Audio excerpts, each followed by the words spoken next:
Magandang hapon sa inyo lahat. Ito po si Herbert Curia, author-promoter ng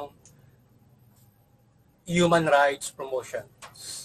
Ang boses ng Human Rights Promotion sa malayang demokrasyang ito kaakibat ang ating pananalig sa ating banal na Panginoon Diyos, banal na Panginoon sa Kristo at gabay ng kaliwan ng kaliban ng Santa Maria, mula sa isyong ating nakalap at pagbabantay sa mabuting pamamahala, patas na hustisya at karapatang pantao ay hinggil sa issue ng government on combating fake news. Ang ating Administrasyong Marcos o Palasyo ay nasa gitna ng pag-uusap hinggil sa paglalabas ng guidelines sa pagsugpo ng fake news, disinformation, misinformations, kung saan nais nilang i-regulate yung mga social media post. Yan. Ito ay tinungayan nating topic na o issue ngayon na yung pagsugpo ng ating pamahalaan o paglaban ng ating pamahalaan hinggil doon sa mga fake news o mga panluloko at panlalansi ng taong bayan na mga tao doon sa kanilang inilalathala na mga balita or mga impormasyon na naglilihis sa katotohanan at mabuting pamumuhay. Yan.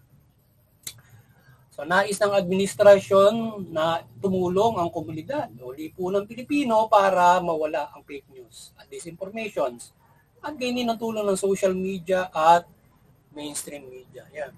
So yung ating PCO, yung ating pamahalaan, kanila ring hinihinga ng tulong yung mamamayan mag-isa para labanan yung fake news. Yung social media, yung mainstream media, kagaya nung syempre nung ating mga dyaryo, TV, television na naglalathala na labanan ng fake news. Ang PCO, yung Philippine Communication Office at CICC o Cybercrime Investigation Coordinating Committee ay nagkaroon ng MOA o Memorandum of Agreement para labanan ang fake news, scam, etc. Naglusa sila ng hotline 1326 para dito reklamo yung mga scams, yung mga fake news na yan. At sa mga at meron din sa government side pwede ring ireklamo. So may mga apps silang gagamitin para ma-detect yung mga fake news. So gagamit sila ngayon ng apps para madali nilang ma-detect yung mga fake news. At i-train din nila yung PNP, NBI sa pag-iimbestiga ng digital forensics yan para sa pag-iimbestigate ng mga digital evidence yan, gaya ng mga fake news na yan para masugpo yan. So yun ang gagawin ng ating ilan niya sa mga hakbang yun ang ating pamahalaan from the PCO to combat fake news na yan sila nagkaroon ng MOA with CICC, yung Cybercrime Investigation Coordinating Committee, at mag-train din yun ng mga PNP yan para maging mahusay sila sa paglaban sa cybercrime yan na from that fake news yan. So ngayon ang Human Rights Promotions ay maigting na sumusuporta sa mabuting pamamahala, patas ng hustisya at karapatang tao. At sa isyong ito ng pagsugpo ng pamahalaan sa fake news at hearing dito sa TRICOM laban sa fake news blogging ay ating maigting na sinusuportahan ng ating pamahalaan dito at protektahan ng sambayan ng Pilipino sa maling impormasyon o mga panluloko. So yun. Tayo ay maigting na sinusuportahan yung hakbangin ng palasyo at maging yung hearing ngayon sa TRICOM na kanilang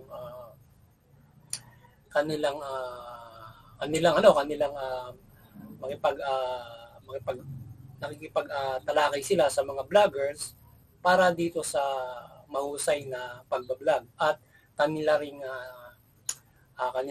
check yung mga vloggers na umaatake sa pamahalaan na mayroong kagaspangan yung kanilang pag-atake na tila nawawalan ng moral, minumura or sinasabihan ng hindi maganda yung mga nasa pamahalaan. Kaya issue ng tanga-tanga yung nasa pamahalaan, issue ng gano'n. So ngayon ay yung ating at nais din ang pag-regulate ng vlogging ng ating mga mambabatas. So ngayon, hanggang sa ngayon ay ongoing yung hearing sa ng TRICOM laban doon sa fake news. Particular yung mga vloggers ang kanilang iniimbitahan doon sa TRICOM para diyan sa mga vlogging na yan, mapag-usapan ang hinggil sa vlogging at maiwasan yung fake news hinggil doon sa vlogging. Mag-vlog ka, tapos ay may pagtulig sa maling impormasyon laban doon sa pamahalaan ng mga bagay. Yan. So ngayon ay nais nila na ito ay mabigyan ng pansin para hindi ang mga vloggers ay hindi magkaroon ng wastong information in sa pagsasalita sa laban sa gobyerno. So, at nais din nila na sabihin na huwag pagbasihan na yung mga balita. Huwag silang magbase sa balita sa kanilang pagbablog. Ayon do sa ating napanood doon sa TRICOM hearing, mga ilang mga punto na ating narinig na sinasabi niya doon sa mga ilang vloggers na huwag mong pagrelayan yung mga pagbabalita. So, ngayon. So, sa isinagawa ng administrasyon from PCO at CICC at ibang hakbangin nila ay ipatupad din nila ang pagrespeto at suporta sa human rights o pagpapatupad dito sa hakbangin na ito laban sa fake news at scams, disinformation, etc. So, yun. So, ating boses dun sa pamahalaan, syempre, yung huwag kalilimutan, syempre, yung karapatan ng pantao, hinggil dito sa karapatan dito na right to express opinion, right to express, right to voice, yan. So, ngayon ay using digital platform in karapatan na mag-express. And ito man ay whatsoever na ito ay vlogging, political, economic, whatsoever na kanilang nilathala. So ngayon ay yung karapatan ay hindi dapat na tignang mabuti yung pagpapatubad na kung ito'y sumisikil doon sa karapatan na para makapag-vlog. Kagaya halimbawa, pwede kang magsalita pero iwasan mo na lalabag ka sa batas, kagaya ng cybercrime law or ilang panuntunan.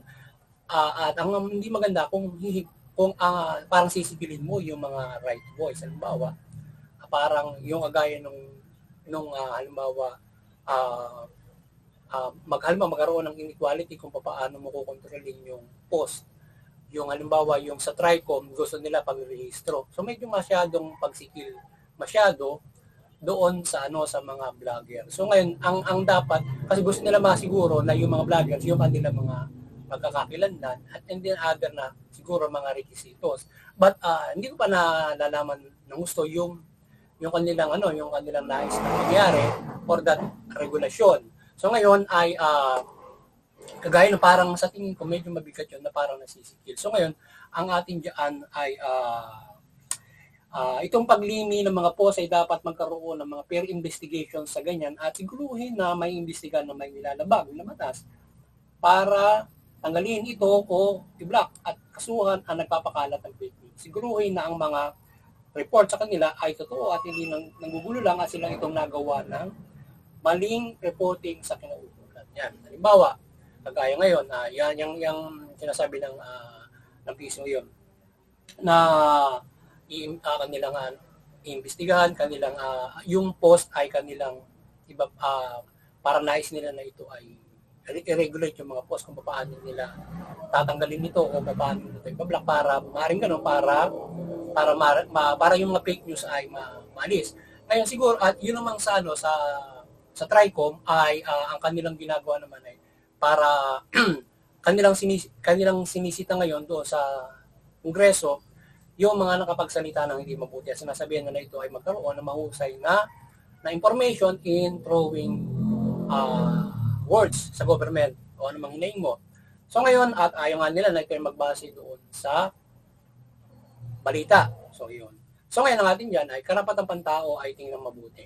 At kung mayroong paglabag sa batas, halimbawa cybercrime law o maggagawa ka ng batas, ay yun ang gagawin para halimbawa kasi parang sa mabuting balita o sa Bible, huwag mong gamitin yung kalayaan mo sa paggawa ng hindi mabuti. Ganun lang kasimple yun. Malaya tayong magsalita, pero huwag mong gamitin sa masama. Ngayon, ano ba yung masama na pagbabasihan natin? So yun yung nasa cybercrime law at yun yung maaaring ipasa ang batas. Ngayon kung para bang sisigilin mo na parang gagawa mo ng so much things, kagaya pag-regulate na kung ano-ano, ay, o ano ba, para magpaparehistro ka pa. So, hindi naman yan negosyo para magparehistro ka. Kailangan, vlogging lang sa yan, sa internet. Even though it influence false belief. So, ngayon, kaya kung mayroong ganun nga, kaya nga ano po nga yung ginagawa ng ating pamalaan, na nag-i-investigate kagaya ng PNP, NBI, na investigate nila yung mga fake news, kakasuhan. Ngayon, yung identity, hanapin nila. Diba? Kasi ang gusto nila pag ganon, yung iba kasi identified na naimbitahan nila yung mga vlogger doon sa Kongreso dahil kasi identified sila at sila ay nakalathala naman ang mga pagmumukha nila para magsalita doon sa gobyerno. Yan, ba kagaya natin. So yung iba hindi, may mga hindi talaga nakapag tago yung iba, para nagto-trolls nga. So ngayon yun yung iimbestiga na hanapin ng gobyerno, yung mga unidentified identity. So ngayon para mapakasuhan. So yung iba kasi siyempre daladalan nila yung upuan nila kapag nagsasalita sila doon siyempre. Ngayon ay siyempre dahil sa sila ay kilala, naimbitahan, so yung nasita sila. So ngayon ay alam naman siguro nila sinasabi na to the government kung gano'n. Kasi alam naman siguro nila ang paglabag ng cybercrime o maaari pang idagdag. So sana tingnan mabuti yung karapatan sa malayang pagpasaboses na hindi ito sigilin para makapagsalita doon sa social media. Ngayon ay ang ating tinitingnan dito ay yung ba sinasabi mo ay totoo. Yun. Kung hindi, kaso ka. Yun ang gagawin noong mga halimbawa tinrain na PNP, PCO, MOA ng PCO, CICC at magtitrain sila. So sila yung hahanap ng mga ganoon na nag-i-exist yun, di ba? Pero kung halimbawa sabihin mo may mag-rehistro ka pa, magaganoon, para medyo sinisigaw, napakarami ng vlogger, content creator, di ba, na maglalatala para gawin yung mga bagay na yun. So tingnan mabuti yung fairness for that, na ito hindi nakasisitil doon sa kalayaan mo na makapagsalita. Wala tayong magsalita pero hindi po pwede naman yung nalabag naman sa batas, di ba? Ikaw ay maging immoral, di ba? Parang ganoon. So parang ginagawa mo yung gobyerno, di ba? So it is ay maaaring case. Ngayon sana kung tayo mag-inaing ay we owe apology kung talaga namang nakapagsalita ka ng hindi maganda sa gobyerno na sa iyo pag hindi mo naiwasan na pagiging professional. Nagalit ka kasi corrupt yung gobyerno halimbawa. Turo ka ng ganung salita, no? But without evidence, nag-relay ka doon sa news niya. So sa ating hearing naman sa TRICOM, laban sa fake news mula sa mga bloggers ay ating sinusuporta ng kanilang nais na matigil yung fake news at mga mapang-insultong vlogs laban sa pamalan o lumalabag sa cybercrime. Natin, etc. na batas at magkaroon ng moral o mabuting attitude or behavior tayo mga Pinoy o maging professional sa mga vlogging. Even though hindi man mataas sa pinag-aralan na nais magsulat at bahagi ng kanilang vlogs, talino, opinion, consultation at mga perspective, etc. na nais nila may latala ay magkaroon tayo ng mahusay na iwasan natin yung paglalatala ng panluloko, maging mabuti tayo o good, may good moral o maging professional na mga vlogger. Yung mga kinakailangan na ikaw ay graduate ng journalism, graduate ka ng ganito to vlog. Kahit naman kung kaya mong computer, pero kung idea ang konti, okay na yun, di ba? Pwede kang magsayaw-sayaw doon, di ba? Pati kung mga ganon. Yung mga ganon, magpo-post ka. So tayo ay dapat ay nagkaroon tayo ng mahusay na professionalism. No, ngayon, kung iwasan natin yung masyadong tayo ay magaspa ng pagsasalita. So kung tayo ay mayroong hinay sa gobyerno, kumpay mo, ano yun? Diba? Magkaroon tayo ng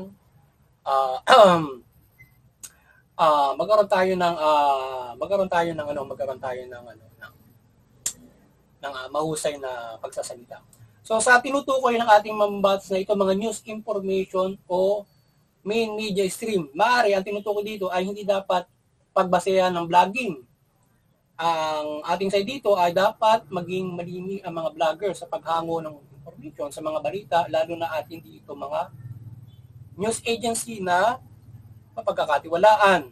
Like our government news agency, siguro hindi naman sila naglalathala ng mga fake news to gather by public as good information in blogging. O base yan sa pagbablog, gayon man ay maging malinis sa lahat na pinakalap na information saan mang news ito. So, yun. So, yung sinasabi nung representative na kanyang sinisita yung pagbablog from the humahango sa sa news.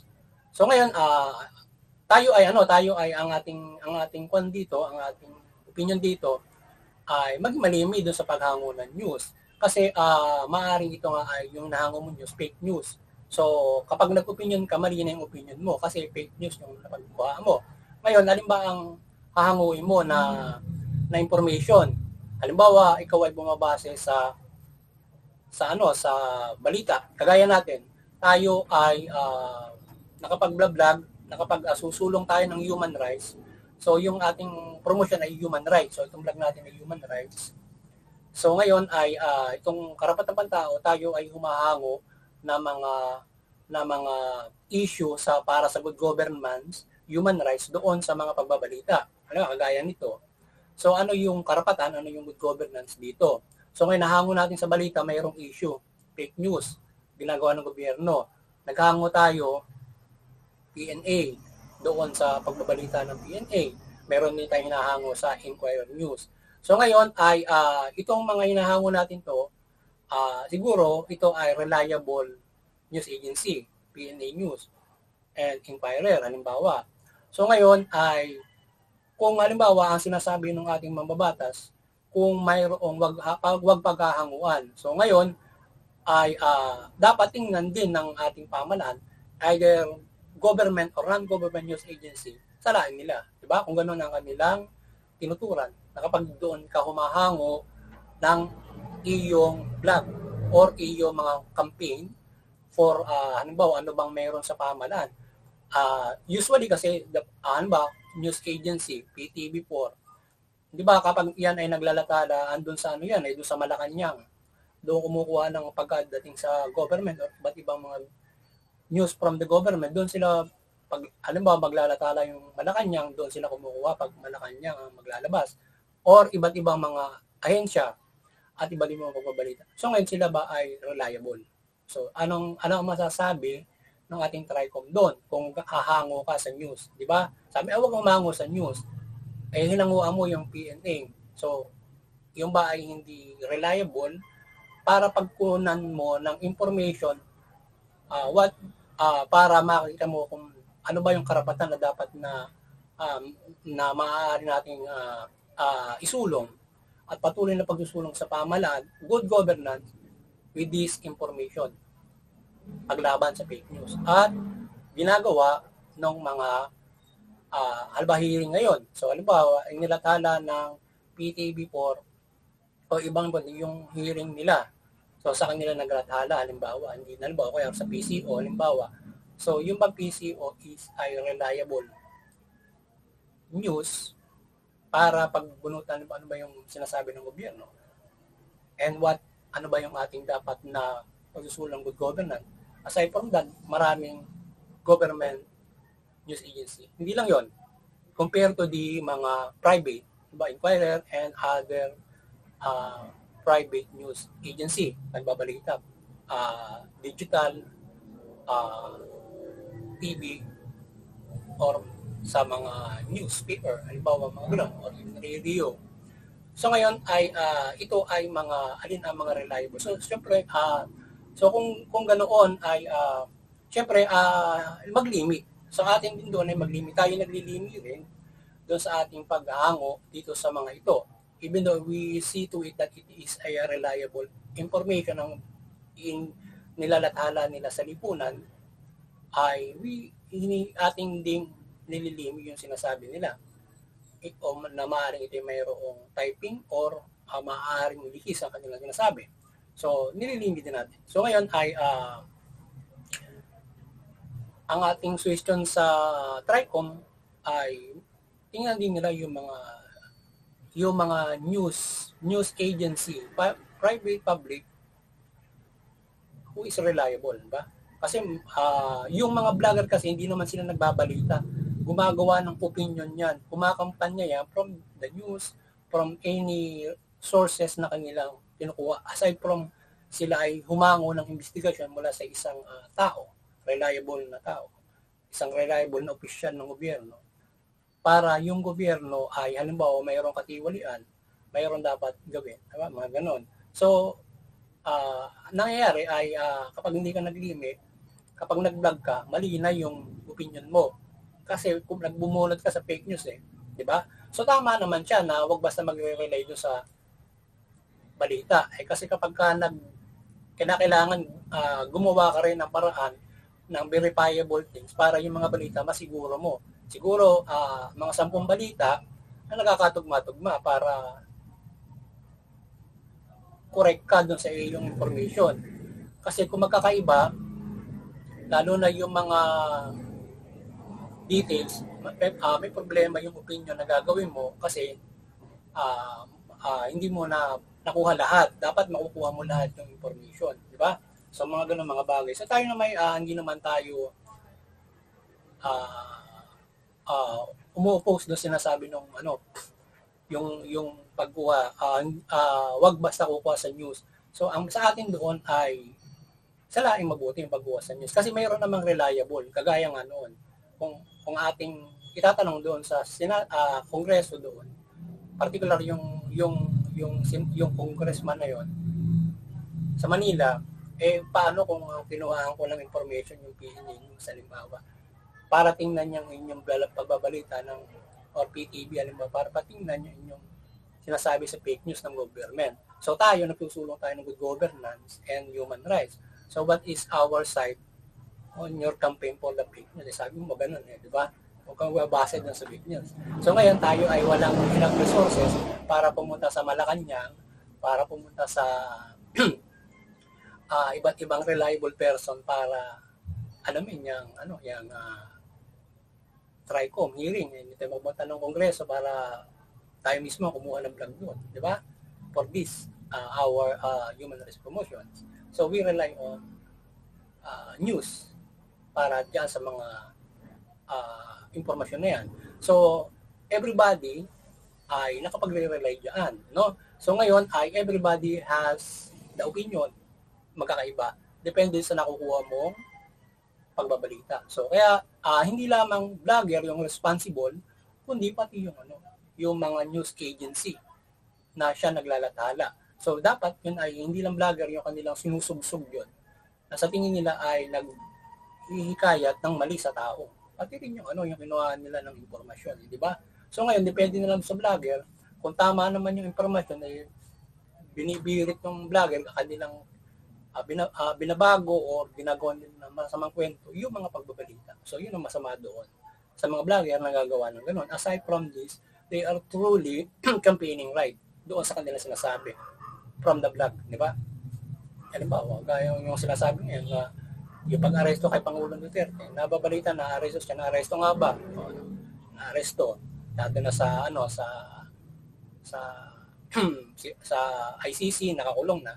So ngayon ay may mga alingas na halimbawa sabi ng vlogger ganito, naggawa siya ng halimbawa pwedeng magawa siya na rin ng aside kwento na lumalaban siya doon sa kasi inaresto mo lang walang ganito di ba mga tipong ganon. So yun ay maglilit yun ng maling paghikayat sa tao at pagagalit sa gobyerno kung mali yung sinusulong mo from the news. Halimbawa, lalo na yung vlogger, hindi naman siya pumunta roon sa mismong arestuhan doon, di ba? So yun, relay ka doon sa news, di ba? So ngayon ay dapat may enough information aside from the news kung talaga magbibigay ka ng tanong. Ngayon, syempre yung mga vlogger, mayroon ding responsibility sila kung binabago nila, gumagawa nila ng istorya doon sa true information na mayroon talagang arestuhan na gano'n. Is it good or not? So, sasaydan nila, hindi maganda yung arestuhan. Talaga ba? Diba? Sabi mga tipong gano'n, di ba? Alam mo ba talaga na inaresto na ganito? So, wala kang tunay na information regarding that. But you are making an opinion as your own. So, hikayat ka ng ganito ngayon, di ba? Mga tipong gano'n. So, yun ang ating side doon sa ilang mga narinig lang muna natin sa TRICOM through combating fake news. Yan, from the vlogger. At doon sa pangkalahatan, sa lahat ng mga tao, pag-control noong mga social media, Facebook, kapag naglagay ka ng marami doon, halimbawa doon sa Facebook, kapag ikaw, may mga naglalatala doon, halimbawa maglalatala, mali, mga scam. So ngayon, yun ang dapat halimbawa kukontrolin ng gobyerno. Paano? Pag na-investigan mali, tatanggalin or whatsoever na gagawin ng koordinasyon nila sa Facebook. Or hindi naman kasi sila, halimbawa ang Facebook, hindi pwedeng tanggalin basta natin ng ating government yung nakapost sa Facebook. Hindi yun natin madidelete yun kasi nasa Facebook mismo yun, halimbawa. So ngayon i-report nila sa Facebook yung mga ganon, di ba? Na ito ay mga fake news. Ngayon, action ang Facebook to prevent those, di ba? Mga ganon. Kaya dapat maging parehas din kasi may mga tamang information, tama ka pinopost, pero ikaw ay nako-question nung Facebook. Just because maaari may bumabanat sa iyo doon sa na may report sa'yo kahit tama ka. Di ba? May mga ganon eh.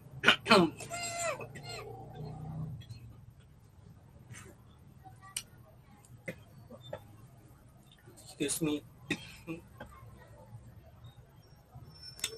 So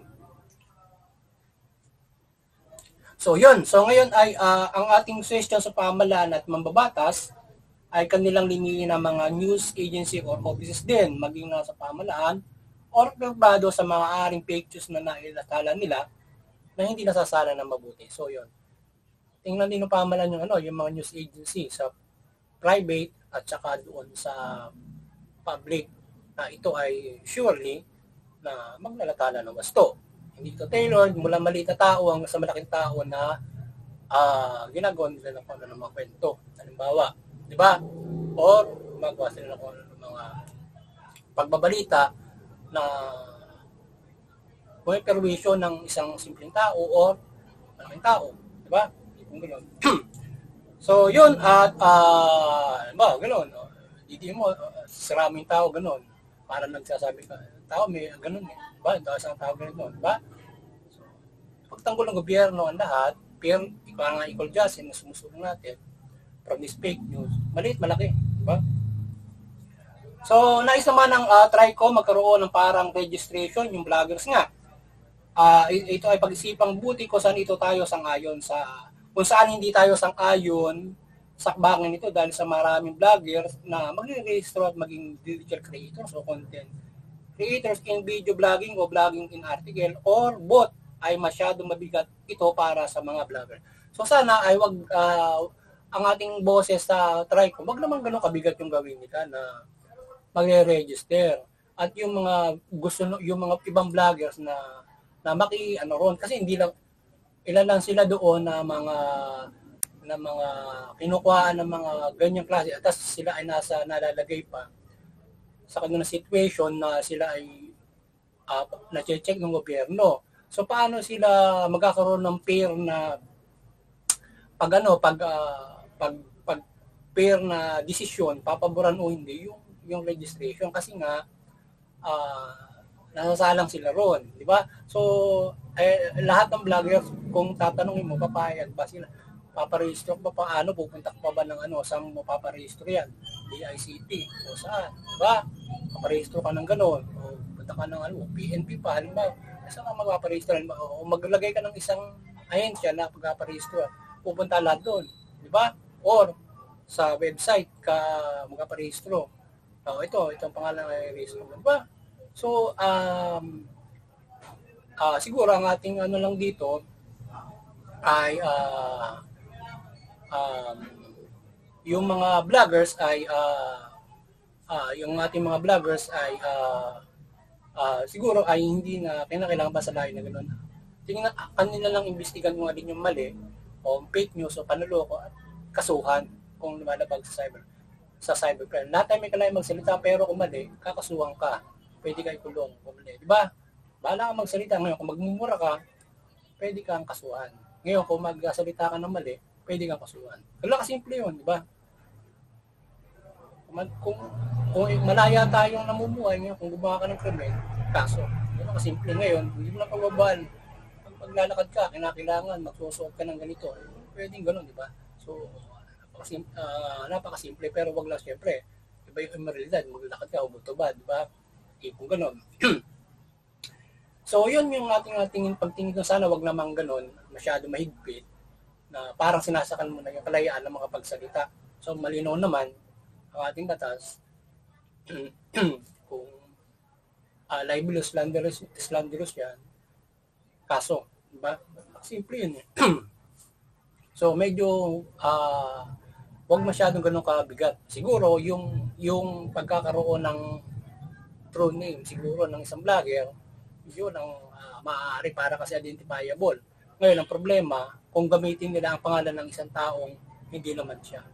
Yun ang problema. Hindi bali kung video, ikaw yun, at yung pangalan mo. Kung article, yun ang problema ron, di ba? Hindi mo masabi na siya talaga yun. Di ba? Sinilagay niya, si ano yan, Juan. Hindi naman pala siya, ginagamit yung pangalan niya para doon sa ganun. Diba? So, yun. Kaya, nasa sa pag-investigation ng ating gobyerno at yung kung paano ka makapagbablog ay wag ganun kasasakalin o sikilin yung pagkakaboses. Diba? Malino naman yung nagsasabi ng wasto o hindi. Kaso kapag kamali. Pagka mabuti, go on. So, hikayatin ang mga internet users or media platform users or members na i-report ang maaaring malaman ng opinions o scam or information to resolve it. So, yan, sinusuporta natin yung PCO na tumulong isang bayan ng Pilipino na kung mayroong fake information, i-report natin, scams, di ba? Na yung mayroong hindi na nakikita ng ating Cybercrime Division, CICC, ng PCO, ng pang-ahensya, police, yung mga fake news na yan or mga nangyayari. So, i-report kung mayroon nangyayari. Kasi maaaring hindi. Kasi yung iba, maaaring ikaw ay,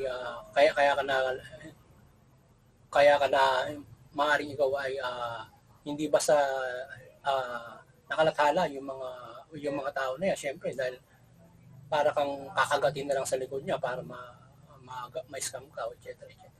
So, yun. At ating kaya sa lahat mula pamahalaan at mga may Pilipino, magbasa ng mabuting balita o bisitahin din ang ating paglalathala ng salita ng Diyos dito sa ating Bible Life Promotions upang magabayan sa matuwid na pamumuhay at makatotohanan ng mga pag-impluwensya at pagbabahagi ng information anumang content sa vlogging, etc. Yan.